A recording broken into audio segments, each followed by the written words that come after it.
Bonjour, j'espère que vous allez bien. C'est Marie de Combat de Femmes et coach en reconquête de soi.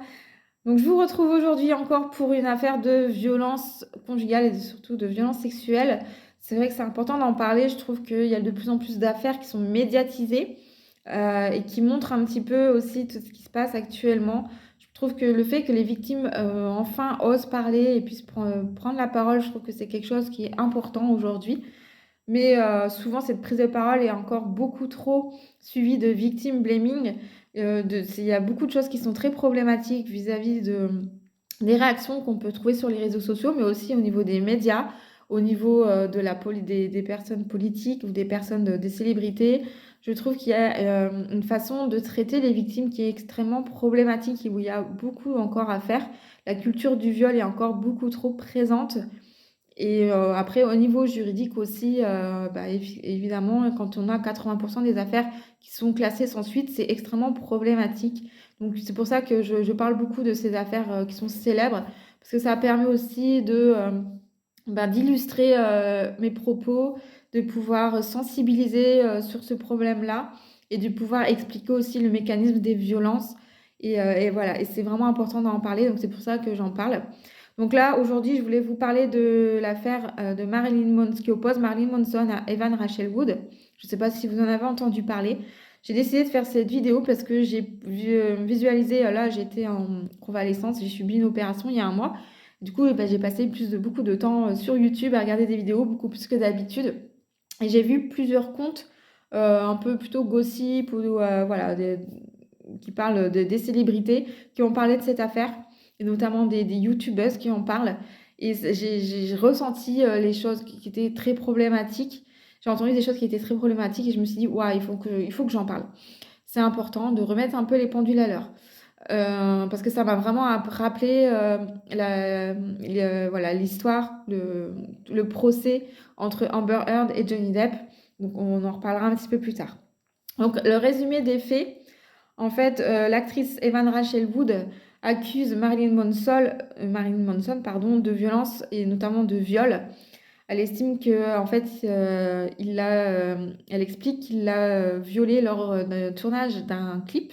En fait, il y avait une scène de sexe qui était prévue. Et apparemment, au moment où les caméras ont commencé à tourner, en fait, la scène est devenue réaliste et sans qu'elle ait été mise au courant, sans qu'elle ait donné son consentement. Donc en fait, Evan Rachel Wood, elle a parlé de ça la première fois, je crois, en 2017, qu'elle avait subi des violences conjugales sans jamais donner le nom de son ex-compagnon qui lui avait fait subir ces violences. Et c'est donc en 2021, dans un documentaire qui a été, je crois, diffusé sur HBO, c'est ça, Phoenix Rising, où pour la première fois, en fait, elle donne le nom donc, de Marilyn Manson, qui a été son compagnon pendant plusieurs années. Et donc, elle explique cette situation, ce viol qui a eu lieu donc, sur un lieu de tournage en 2006 donc, ou en 2007.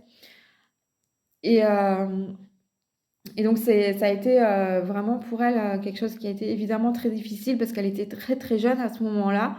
Elle explique aussi qu'en tant que très jeune actrice, puisqu'elle a commencé dès l'enfance, elle avait toujours appris enfin, juste accepter ce qui se passait, à pas dire non, à pas, entre guillemets, se défendre ou se révolter. En tant qu'actrice, elle était malléable en fait.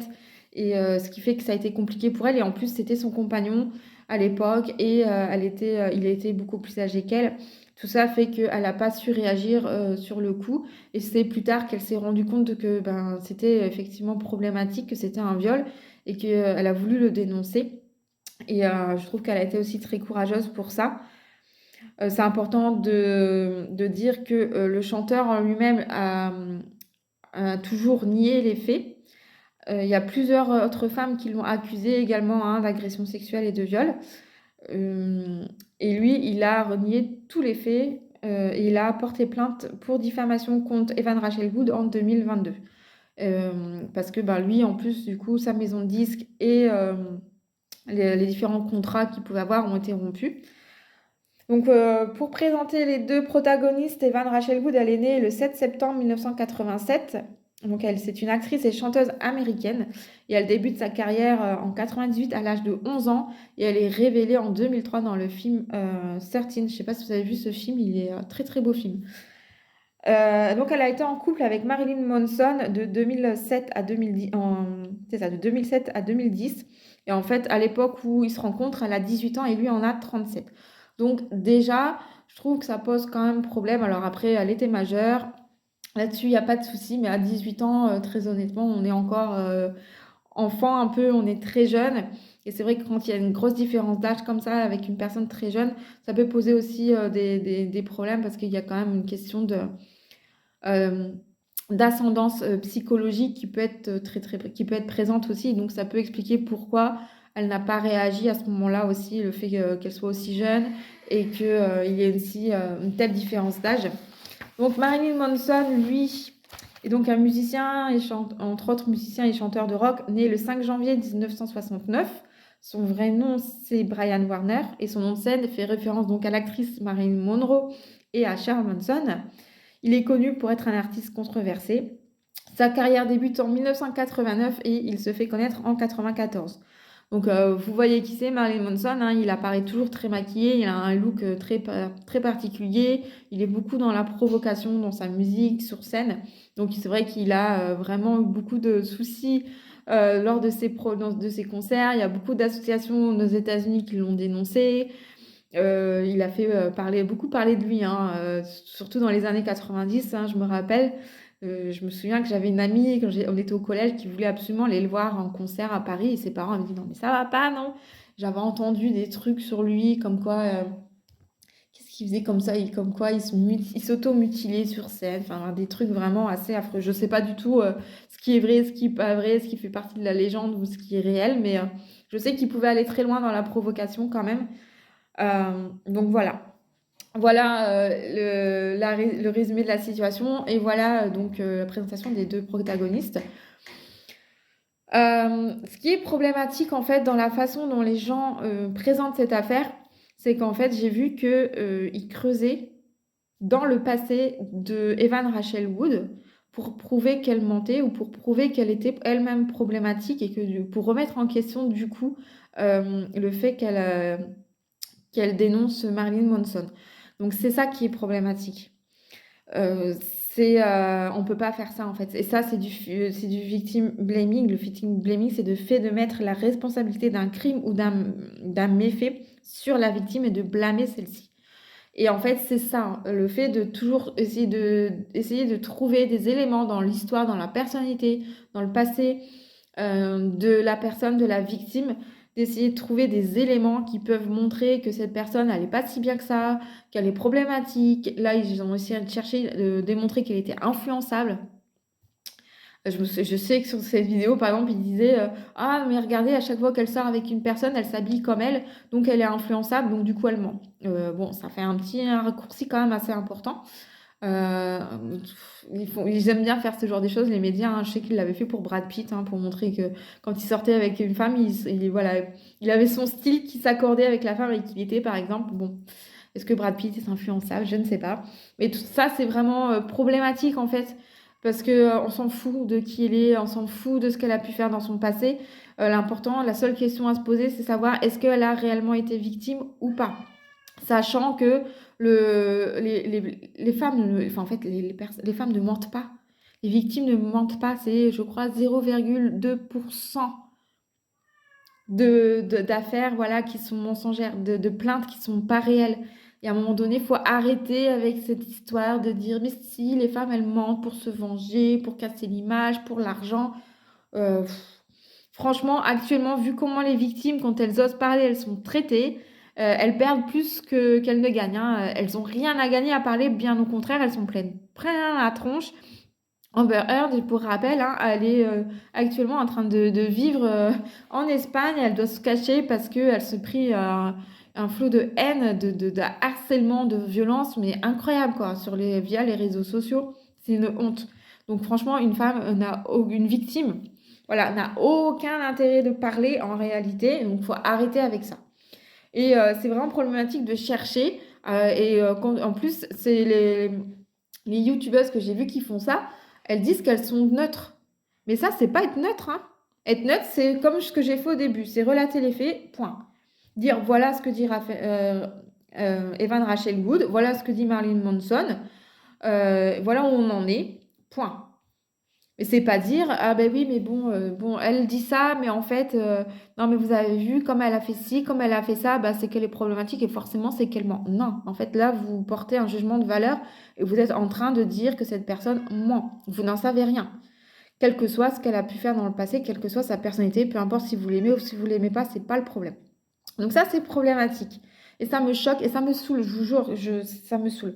D'ailleurs, si vous voulez voir ça, moi, je vous conseille vraiment d'aller voir, je crois qu'il est encore, il est toujours, vous pouvez toujours visionner sur le site de francetv.fr. C'est le documentaire du coup sur l'affaire Johnny Depp Amber Heard. Franchement, il est excellent ce documentaire.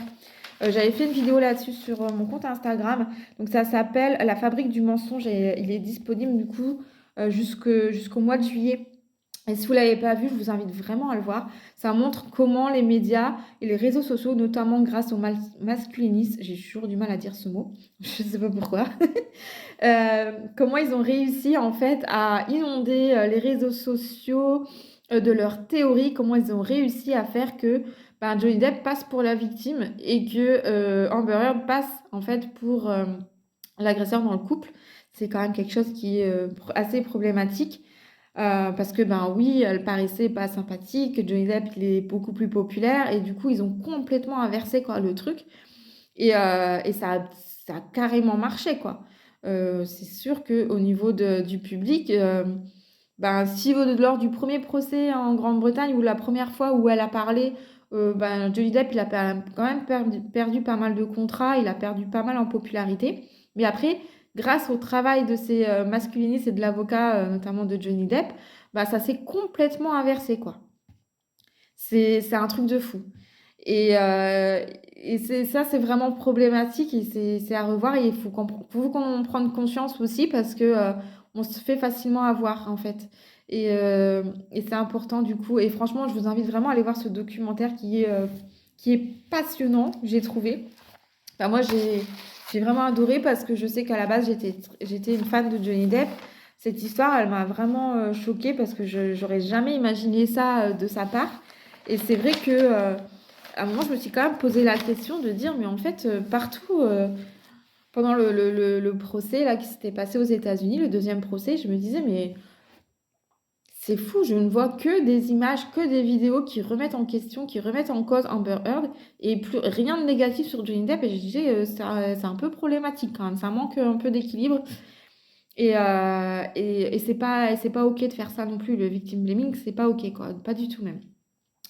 Et du coup, je voulais revenir aussi vite fait sur la présomption d'innocence parce que ça aussi, on l'utilise beaucoup. Donc, la présomption d'innocence, pour rappel, c'est toute personne mise en cause est considérée innocente tant que sa culpabilité n'a pas été légalement établie par la justice. C'est ça la définition. Donc, en fait, le fait d'en parler, de dire, bah voilà, il y a eu des plaintes qui ont été déposées contre X, le fait de dire que cette personne a été mise en examen, par exemple, ben, ça ne va pas à l'encontre de la présomption d'innocence. Et ça, c'est le droit d'informer. Après, on doit dire qu'il est présumé innocent, on ne doit pas le présenter comme coupable. C'est juste ça. Donc, il faut arrêter parce que des fois, le fait juste de parler qu'un tel a été mis en examen, on tout de suite, ah, mais la présomption d'innocence, c'est pas bien et tout. Non, non, non, non, on relate les faits, on a le droit, il n'y a pas de souci. Et après, la présomption d'innocence, ben, ça ne veut pas dire non plus de complètement remettre en question ce que dit la victime. Parce que la victime, ben, précisément, elle dit la vérité. Voilà. Et s'il y a une présomption d'innocence de la part pour l'accusé, il y a aussi une présomption de vérité par rapport à ce que dit la victime. C'est important quand même de le respecter. Et encore une fois, le nombre de victimes qui mentent est vraiment minime. Et du coup, il faut croire les victimes. Et surtout, dans ce qu'on vit actuellement, c'est extrêmement difficile pour une victime de parler publiquement. C'est très difficile de porter plainte. En règle générale, non seulement ça ne nous rapporte rien, mais ça nous coûte parce qu'un procès, ça coûte cher, un avocat, ça coûte cher, que bah, les délais de la justice sont souvent très longs quand c'est vraiment pris en charge et sinon, bah, c'est classé sans suite, hein. C'est vraiment très problématique. Donc voilà, je voulais vraiment faire cette vidéo, ça me tenait vraiment à cœur. Faites attention quand vous parlez de ces choses-là, à ce que vous faites, parce que quand vous dites que vous êtes neutre, dans ce cas-là, vous ne devez que relater les faits. Donc, vous dites voilà, la victime, heu, voilà ce qu'elle dit. La personne qui est mise en cause, voilà ce qu'elle dit. Donc la personne mise en cause, elle est pour l'instant présumée, innocente puisqu'elle n'a pas été jugée. Donc après, on laisse faire la justice. Point. C'est ça être neutre. Descendre ou chercher des faits, chercher des éléments, pour vraiment creuser dans l'histoire, dans la personnalité de la victime, c'est pas être neutre, c'est faire du victim blaming. Donc voilà, je voulais vraiment faire ce point. J'espère que cette vidéo aura été instructive. N'hésitez pas à vous abonner à ma chaîne pour ne rien manquer de mes vidéos. Vous pouvez aussi donner votre avis, poser des questions en commentaire. Je serai ravie d'échanger avec vous. Et merci aussi de liker, de partager ma vidéo. Non, je vous dis à très bientôt et surtout, prenez soin de vous.